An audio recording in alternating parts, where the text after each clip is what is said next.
Hello guys, hi, how are you. और नमस्ते सबको, सत श्री अकाल। कैसे हैं आप सभी। आज मेरी जो रेसिपी है बहुत ही सिंपल है। घर में जो रेमेडीज रहती हैं, जो इंग्रेडिएंट रहते हैं, हम उसी को यूज करके आज की रेसिपी मैं बनाने वाली हूँ। मेरे चैनल की रेसिपीज जो रहती है वो नॉर्मली जो घर में चीजें अवेलेबल हैं सिर्फ उसी से मैं बनाती हूँ। कुछ नया होगा तो मैं आपको जरूर बताऊंगी, ठीक है। और आप कहाँ से मुझे देख रहे हैं प्लीज कमेंट करके बताइए। और मेरी रेसिपी आपको कैसी लग रही है। कुछ 19-20 का फर्क भी है तो भी आप मुझे बता सकते हैं। और मेरे चैनल पे अगर आप नए हैं तो प्लीज सपोर्ट करें, मेरे चैनल को सब्सक्राइब करें, लाइक करें मेरी वीडियो को, शेयर करें मेरी वीडियो को अपनी फैमिली में, अपने फ्रेंड्स के साथ। सो चलिए, आज की रेसिपी जो है वो बहुत सिंपल तरीके से, ज़्यादा टाइम मैं आपका वेस्ट नहीं करूंगी। तो डायरेक्टली चलते हैं हम अपनी रेसिपीज पे। चलिए।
सो मेरी आज की रेसिपी आपको कैसी लगी है गाइस, प्लीज कमेंट कीजिए।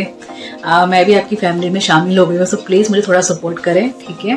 और कमेंट करके जरूर बताएं। तो वो जो बेल होती है ना, उसे भी क्लिक कर लें ताकि मेरी नेक्स्ट वीडियो का नोटिफिकेशन आपको इजीली मिल जाए। सो चलते हैं। मेरी रेसिपी आपको सारी कैसी लगी है कमेंट करके जरूर बताना यार, तो मुझे पता लगेगा कि मुझे उसमें कुछ चेंजेस करने हैं या कुछ नहीं करना है या फिर कंटिन्यू चले ऐसे ही, ठीक है। प्लीज कमेंट करके बताइए और चलिए मिलते हैं मेरे नेक्स्ट वीडियो पे। Bye bye.